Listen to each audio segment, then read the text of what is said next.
Welcome back, everybody. We're diving deep today, way back in time, to ancient Babylon. A place of, well, kings and power struggles. Right. And, of course, faith. Lots of intrigue going on there. And we're looking at a story, well, I'm sure a lot of you have heard it. Daniel in the lion's den, right? Yeah, Daniel the Lion's Den. But we're not just going to, rehash the miracle itself. Right. We want to kind of dig into the why Daniel ended up in such a predicament. Yeah, the background of it all. It's fascinating, really, what made him, so threatening. Exactly. And I think to understand that, you got to start with Daniel himself. With his character. Yeah, like right from the start in Daniel chapter 6, they describe him as having this extraordinary spirit. That wasn't just like a passing comment, in ancient Babylon. That extraordinary spirit meant something. What, like special skills? Skills, yeah. But also character. Like maybe charisma, wisdom, real leadership. This would have made him stand out. So almost like a threat to the other guys in power. Could be. I mean, look at the other officials, the satraps. They're basically running things under the king. And they're jealous. Right. Totally. But here's the thing. They actually say they can't find anything wrong with Daniel's work.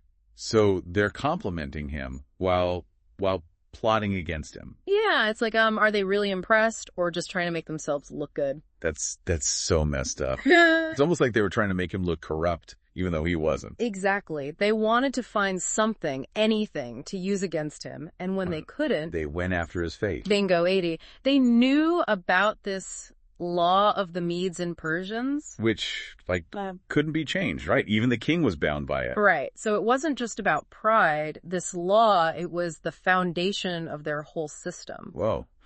So they were really putting Darius in a tough spot. Totally. I mean, how could he go against that? And that's what makes their plan so clever. They made a law that directly targeted Daniel's beliefs. Wow. And so how did Daniel react to this? Does he just give in? Nope. Not Daniel. He doesn't just keep praying. He prays 3 times a day, facing Jerusalem. Facing Jerusalem. That's got to be significant, right? Absolutely. It was a statement I'm not backing down. My God is bigger than any king. A powerful image. Especially in the heart of Babylon. So they basically used his faith as a trap. Yep. Knew exactly what he would do. And unfortunately, it worked. Darius, he had to follow the law. He condemned Daniel to the lion's den. Man, what a situation. And the text says Darius was really torn up about it, really distressed. Oh, yeah. I mean, he tries to find a way out to save Daniel. He doesn't want to do this. So he's not a total villain then? I wouldn't say that. It's more like he's trapped, he sees the injustice, but feels powerless. Yeah, I mean, talk about a tough spot, right? Uphold the law or save an innocent man. Right. And he doesn't just shrug it off. He goes back to the palace. The text says he can't eat, can't sleep. It's weighing on him, He knows he's done something wrong, but what choice did he have? Yeah, I guess even kings can feel trapped. Makes you think about the power of these systems they create. Absolutely. It's like sometimes even when you know something's wrong, you feel powerless to change it. That's heavy. But okay, let's move on to the big moment. The lions. Yeah. And it's not just that Daniel survives, it's how. An angel sent by God closed the lions' mouths. It's right there in the text. So they weren't just napping or something. They were ready to attack, but couldn't. Exactly. This wasn't just luck. It was divine intervention. Makes you wonder, right? Was this for Daniel's sake only, or a message to everyone? Probably both. I mean, it shows God's power, for sure, but also his protection of Daniel. A pretty strong message. And then when Darius finds him alive, what does he do? Well, first, he deals with those scheming officials, and let me tell you, the punishment is harsh. They get thrown to the lions. Yep, them and their families, all devoured. Wow. Seems kind of brutal to us now, right? Why the families too? Yeah. Well, back then, justice was different. It was more about the whole group, not just one person. So we got to think about the context, not just judge by our standards. Exactly. Times change, and so do ideas of what's right and wrong. Good point.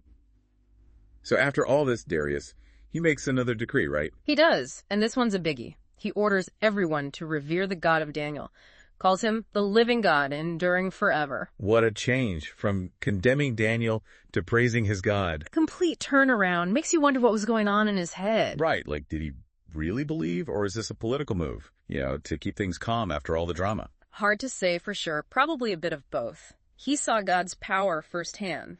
But he's also a king. He's got to think about his kingdom. So politics and religion all mixed up, even back then. Always has been, hasn't it? Just like today, we still see leaders juggling their beliefs and their decisions. So Daniel, he gets out of the den, and he's kind of a hero, right? Hmm? But the story doesn't end there. You notice that last line, huh? So this Daniel prospered. Yeah, during the reign of Darius and the reign of Cyrus the Persian, he doesn't just fade away. Nope.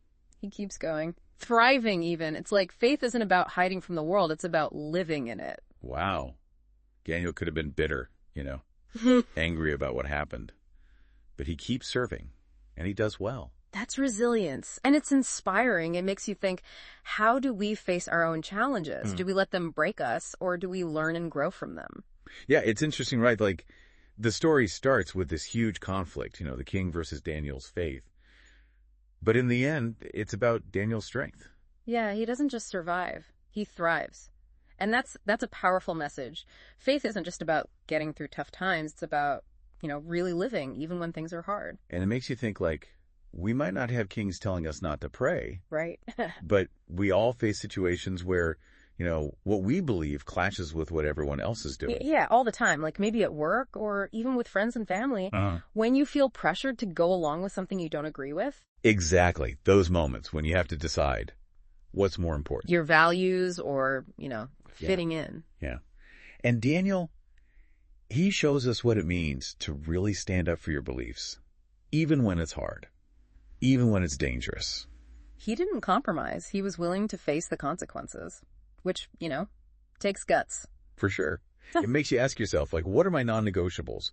What do I believe in so strongly that I would be willing to risk everything for it? It's a tough question. Yeah. But it's an important one. Where do your loyalties lie? Daniel's story, it doesn't give us all the answers, but it definitely gives us something to think about. It reminds us that real strength, it comes from being true to yourself, even when it's hard. Yeah. It's easy to admire Daniel, from a distance, but his story challenges us to be more like him, to have that kind of courage in our own lives. To live our faith, not just talk about it. Exactly. So I guess what we're saying is this story, it's not just about a guy and some lions. Right. It's a story about standing up for what you believe in, about finding the strength to face your fears, and about, making a difference in the world. Even when the world seems against you. Well said. So as we wrap up this deep dive, I hope you're leaving with more than just, some Bible knowledge. Yeah.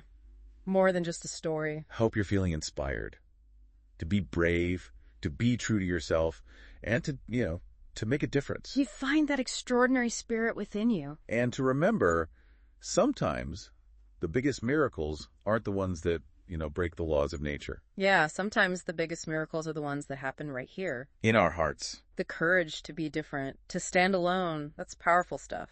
It really is. Thanks for joining us on this deep dive. Until next time, keep searching, keep questioning, and keep believing.